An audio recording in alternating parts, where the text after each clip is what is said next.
Tan Malaka lahir antara pada tahun 1894 atau 1897 karena tidak diketahui dan bervariasi dari sumber ke sumber. Ia lahir di Nagari Pandan-Gadang, Suliki 50 Kota, Sumatera Barat. Tan Malaka memiliki nama asli Ibrahim gelar Datuk Sutan Malaka. Nama Tan Malaka sendiri adalah nama kehormatan dan semi bangsawan yang ia dapatkan dari sang ibu. Ayah Tan Malaka bernama H.M. Rasad Caniago, sedangkan ibunya bernama Rangkayosina. Ia adalah anak pertama dari 2 bersaudara dan memiliki adik laki-laki yang bernama Kamarudin. Tan Malaka termasuk anak yang nakal sejak dini, namun berprestasi di sekolah.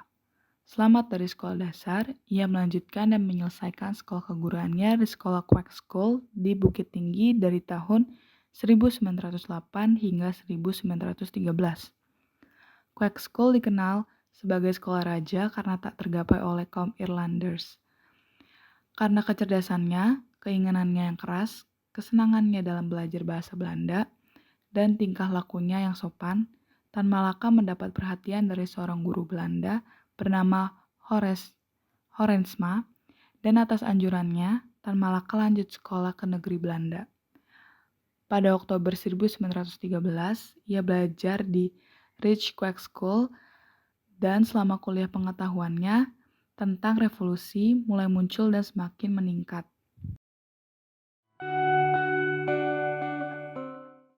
Setelah revolusi Rusia pada Oktober 1917, ia mulai tertarik untuk mempelajari tentang sosialisme dan komunisme dan mulai memperdalam ilmunya.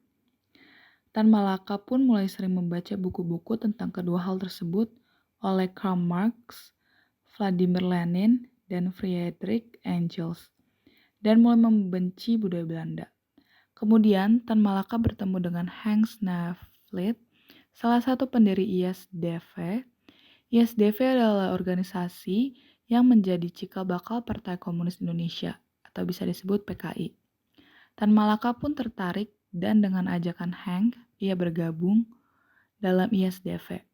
Pada bulan Oktober 1921, pimpinan Partai Komunis Indonesia atau PKI pertama, Semaun, pergi dari Indonesia untuk mewakili PKI pada Kongres Bangsa-Bangsa Timur di Rusia.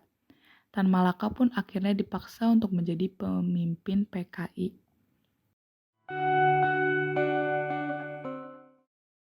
Setelah Tan Malaka lulus pada November 1919, ia kembali ke Indonesia dan mulai mendukung pergerakan doktrin komunis.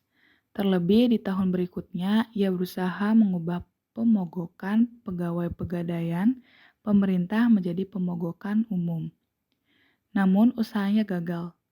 Pada tahun 1922, Tan Malaka mewakili Indonesia dalam Kongres keempat Komintern Komunis Internasional. Di kongres tersebut, ia ditunjuk sebagai agen komitmen untuk Asia Tenggara dan Australia. Tahun selanjutnya, Tan Malaka mengerahkan sebuah kelompok di Bangkok yang disebut Partai Republik Indonesia. Tujuan partai ini adalah untuk mengembangkan kader bawah tanah yang akan bekerja di Indonesia. Partai ini hanya memperoleh sedikit keberhasilan yang terlihat dalam melemahkan pemerintah kolonial. Pada tahun 1944, Tan Malaka kembali ke Jawa saat penduduk Jepang dalam Perang Dunia II. Setelah Indonesia merdeka, Tan Malaka menjadi salah satu pelopor sayap kiri atau komunis. Pada tahun 1971, Partai Murba yang merupakan partai politik yang berdiri pada 7 November 1948 dan didirikan oleh Tan Malaka, Khairul Saleh, Soekarno, dan Adam Malik, mengikuti pemilu, namun dilebur dalam Partai Demokrasi Indonesia. Tujuan dari Partai Murba yaitu untuk mempertahankan dan memperkokoh tegaknya kemerdekaan 100% bagi Republik dan rakyat. Sesuai dengan dasar dan tujuan proklamasi 17 Agustus 1945, menuju masyarakat yang adil dan makmur. Dari tujuan ini sudah jelas terlihat semangat nasionalisme yang begitu kuat di dalamnya. Berbeda dengan PKI, maka tak heran jika Tan Malaka dianggap sebagai pemimpin komunis nasionalis.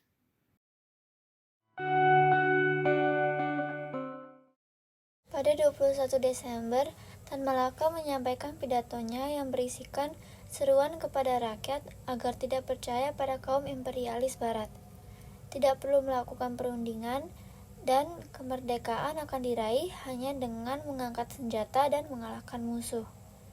Mendengar pidato tersebut, lawan-lawan politiknya mulai curiga terhadap Tan. Mereka menuduh bahwa Tan sedang berusaha untuk melakukan pemberontakan dengan mengambil simpati rakyat.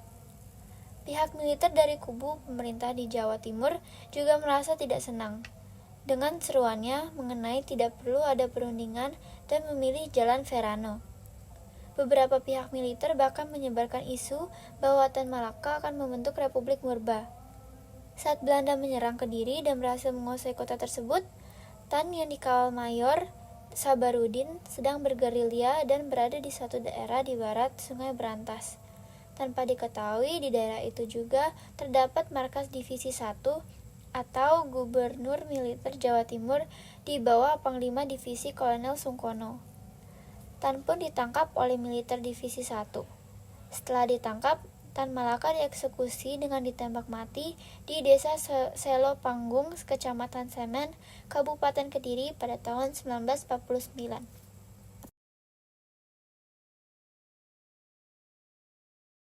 Lewat proses Tan Malaka dengan segala konflik dan dinamika, melahirkan pemikiran-pemikiran hebat Tan Malaka yang berguna pada zamannya hingga sekarang.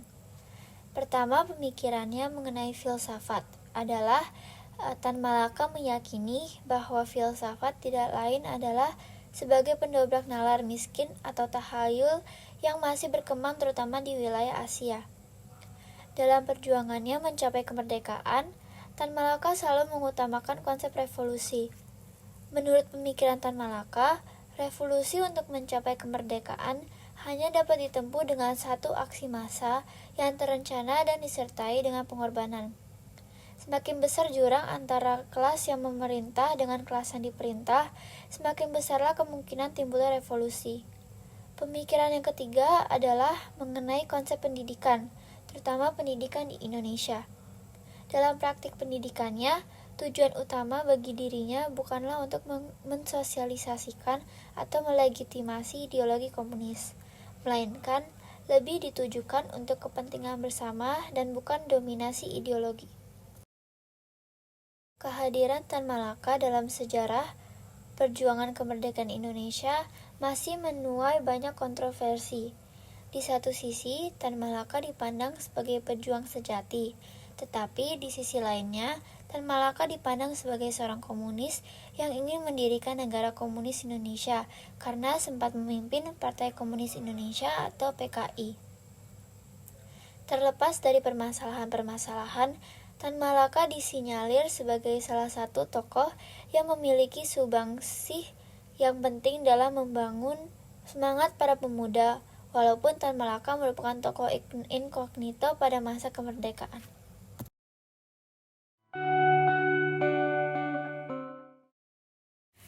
Karya-karya Tan Malaka berupa buku yang ia tulis masa dia masih hidup.